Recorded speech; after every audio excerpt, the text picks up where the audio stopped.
Zurich main station at rush hour smells like coffee, metal brakes, and confused tourists. I'm watching this overconfident dad in a windbreaker, maps sticking out of every pocket like he's commanding troops. He squints at the giant departures board and goes, "So which platform is the one for like regular Switzerland, not the mountain part?"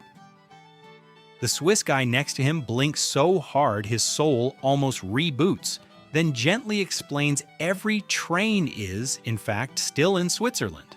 I swear, even the clock on the wall looked disappointed in that man, bro. A friend of mine was in Bern, right in front of that old clock tower where everything screams history happened here. He's with this college bro in a backwards cap who's filming a vlog, narrating confidently, "This is where they signed the Swiss Declaration of Independence from Europe." The tour guide just pauses mid-sentence like his software crashed, and the whole group goes quiet. Later, the guide tells my friend, "We have many legends here, but we do not invent new ones in real time." I'm telling that story one night in a Lucerne bar, and this wellness Karen at the table jumps in with her own Switzerland wisdom. She'd been on the Chapel Bridge earlier, sniffing the air like she could smell trauma. "You can tell the monks are still here," she whispers. "You just have to be spiritually aligned with the bridge energy."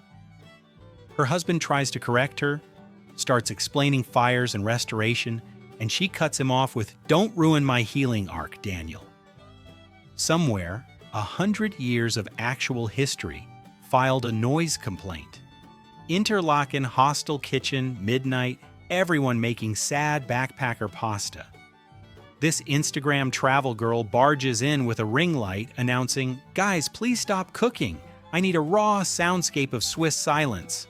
She shushes people in like 8 languages and then sets her phone on the sizzling pan to get a cozy steam shot.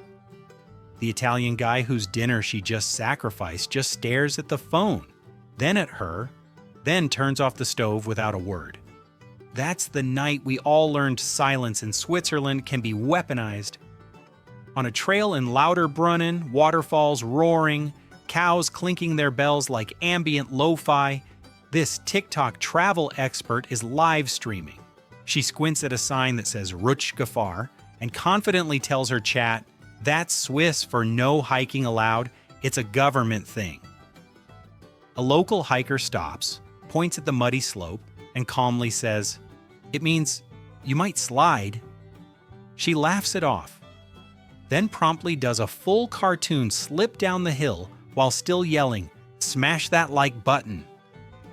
Nature gave that girl a sponsored collab with gravity.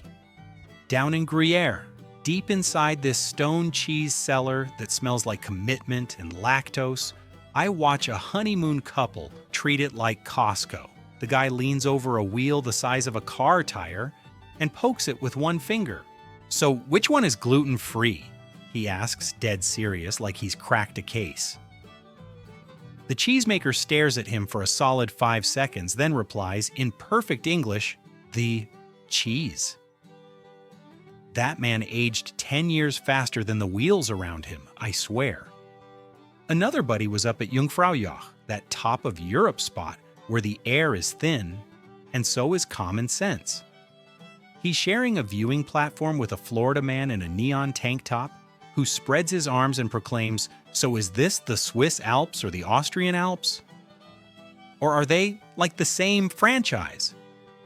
A woman nearby quietly whispers, "Geography has left the chat," while the guide painfully explains borders to a man who thinks Europe is one big cooperative theme park.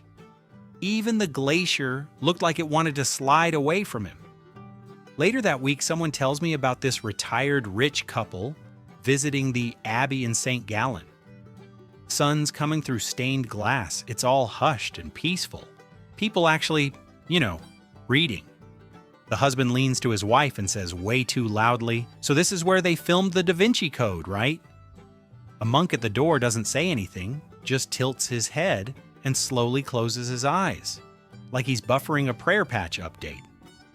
When a holy man chooses silence as the patch note, you know you said something special. Over in Zermatt, on a Bluebird day, a movie fanatic is renting skis while staring at the Matterhorn like it owes him royalties. He keeps asking the shop guy, "So where's the exact angle from the chocolate logo shot?" I want to recreate it, but with, like, more American energy. Out on the slope, he stops in the middle of a busy run, turns to the mountain and yells, "Cut! Do it again!" while people are dodging around him. The Matterhorn did not respond, but gravity absolutely did, bro. Down in Geneva, at this lakeside restaurant that smells like butter and money, a business consultant is explaining tipping the American way to the table. "Listen, guys, you have to tip big," he says. "Otherwise, they'll spit in your food.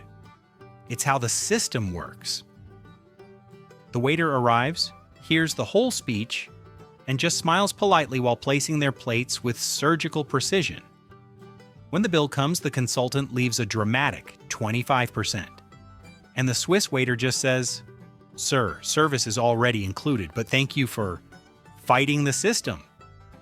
On the Glacier Express, I'm wedged between a patriot uncle in a bald eagle hoodie and a window view that deserves better. He waves his phone around, showing people pictures of his backyard and saying, "Aw, you know, our mountains back in Colorado are just as good, except we have bigger trucks."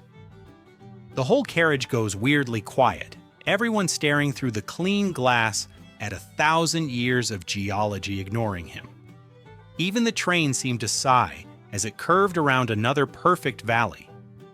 Another story gets passed around hostel halls about a bargain hunter in Appenzell who tried to disrupt the cheese economy. He's surrounded by cows with giant bells, the whole scene looks like a postcard, and he's negotiating with the farmer. "Okay, so if I buy the cheese directly from you, can we cut out the supermarket middleman and I get like wholesale pricing?" The farmer gestures at the herd, the mountains, the tiny house, and says, "You are standing in my wholesale." Those cows were the only ones not emotionally exhausted. In Montreux, by the lake where everything looks like an album cover, I'm listening to a cruise tourist from New Jersey try to find the Swiss Riviera beach. He's wearing loafers with no socks and clutching a brochure like a legal document. "So where do we rent the cabanas?" he asks the info lady. "Like the beach club with DJs?" She smiles and gestures at the calm lake, the mountains, the swans drifting by. "This is it," she says. You could see his brain trying to install an update that didn't include bottle service. At the Basel Art Museum, my buddy runs into a complainer dad who looks like every family vacation is a hostage situation.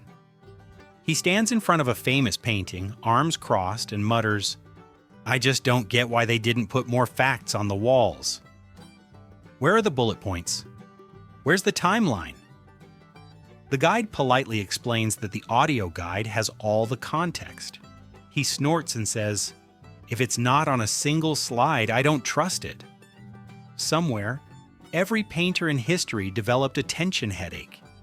Davos, winter, everything is glass, pine trees, and people who own multiple scarves on purpose. This minimalist adventurer in a plain black outfit is proudly telling everyone how he's rejecting consumerism by traveling with one tiny backpack. He walks past the spa menu, reads Alpine Gold Leaf Facial, and suddenly goes, "Wait, that could be an experience." 2 hours later, he comes out wrapped in a robe that costs more than his entire pack, whispering, "I feel so optimized." Simplicity didn't die that day. It just quietly unfollowed him. On the broad steps of the Olympic Museum in Lausanne, I watch a freedom guy pacing like he's about to filibuster the gift shop. He looks at the flags, the rings, the whole global peace vibe and announces, "You know what would fix the Olympics? No rules, just let people do whatever. Jetpacks, performance enhancers, throw it all in." A group of school kids from 3 different countries just stare at him like they've discovered a rare species. Even the Olympic flame looked like it wanted to move to another job. Down in Lugano, sun bouncing off the lake, I hear this first-time traveler trying to ask for directions at a bus stop. He walks up to an old lady and goes, "Excuse me, do you speak Swiss?" She smiles softly and answers in careful Italian, then German, then English, cycling through languages like a human Duolingo owl.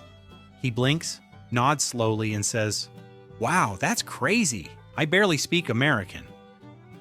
Some days the multilingual world is kind. Some days it just keeps moving the bus schedule forward.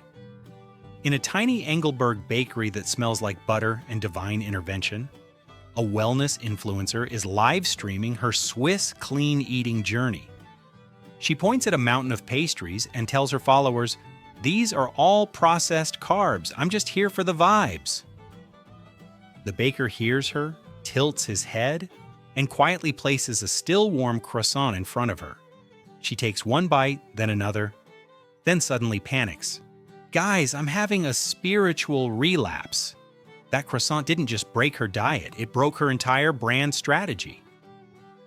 On the trail up to Oschinensee near Kandersteg, the lake doing that stupid, perfect turquoise thing, a backpack bro with a GoPro strapped to his chest is narrating his big moment. "So this glacier lake is basically like a Swiss infinity pool," he tells his viewers, "and I'm going to show you how cold plunges are a mindset." He sprints into the water, dives under, and comes up screaming sounds that aren't even words. A local just shakes his head and says, "The mountain makes no deals with your mindset, my friend." In a tiny chapel above Mürren, bells ringing softly, candles flickering, everyone whispering, a TikTok travel expert walks in, looks around and says, "This lighting is insane. It's giving vintage filter." She lines up her phone on a pew, sets the timer, and does a slow twirl with her coat. An old lady quietly walks over, gently moves her phone out of the aisle, and just says, "Some places are already recorded." That was the first time I saw someone get humbled by a 5-word sermon. At Rhine Falls, water thundering so loud you can feel it in your ribs, a loud Texas guy in a cowboy hat is losing his mind. "So you're telling me this is just free?" he yells over the roar. "Like it just falls all day? Nobody charging admission per gallon?" The guide nods, half deaf, trying not to laugh. The guy shakes his head, muttering, "Man, if this was back home, someone would have put a water park here and a parking fee." The river just kept doing its thing, gloriously unmonetized. Up in St. Moritz, surrounded by fur coats and watches that cost more than starter homes, a bargain hunter is absolutely out of his depth. He's at the bar, squinting at the menu, and asks the bartender, "What's your cheapest glass of whatever makes me look rich?" The bartender, with the calm of a man who's seen too much, points to a normal house wine. "This will do," he says. The guy nods like he just closed a merger, takes a sip, and announces, "We don't have this back at Costco." At the cable car station above Gimmelwald, clouds drifting past like lazy ghosts, a business consultant is lecturing strangers about unlocking Switzerland's full potential. He gestures at the cliffs and says, "Imagine if they just put a Starbucks up there, a zip line, maybe dynamic pricing for the views." The Swiss operator listens politely, then closes the cable car door and says, "Some things are already at full potential." When the valley tells your pitch deck to go outside and touch grass, you listen. Just outside Zurich, at a village recycling center that looks more organized than most people's lives, a TikTok travel expert is filming a "How to Fix Switzerland" rant. She points at the perfectly labeled bins and says, "If they just streamline this with QR codes and NFTs, they could 10x efficiency." A local guy drops his glass in the right container, looks at her phone, and shrugs. "We already know where everything goes," he says. Sometimes the funniest thing in Switzerland isn't the mountains. It's a system that works just fine without your genius, bro.